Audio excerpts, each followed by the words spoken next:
আমার ছোট্ট এই কুড়ের ঘরটা আমি কিভাবে তৈরি করলাম আজ তোমাদের সাথে শেয়ার করব। প্রথমে কিছু মাটি ভরে নিচ্ছি, জমিটা নিচু যার কারণে কিছু মাটি ভরতে হলো, নয়তো বর্ষাকালে পানি উঠে।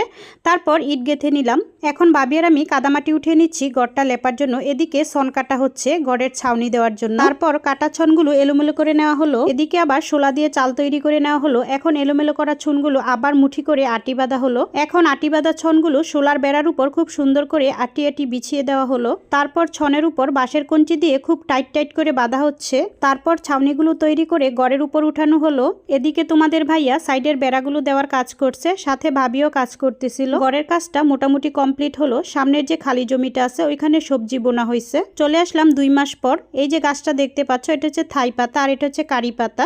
আর বিভিন্ন ধরনের ফুল গাছে আমার রান্নাঘরের চারপাশটা ভরে গেছে। আমার রান্নাঘরের ভিডিওটা কেমন ছিল কমেন্ট করে বলে যেও। ভিডিওটা এখানেই শেষ করলাম। সবাই ভালো থেকো, সুস্থ থেকো, আল্লাহ হাফেজ।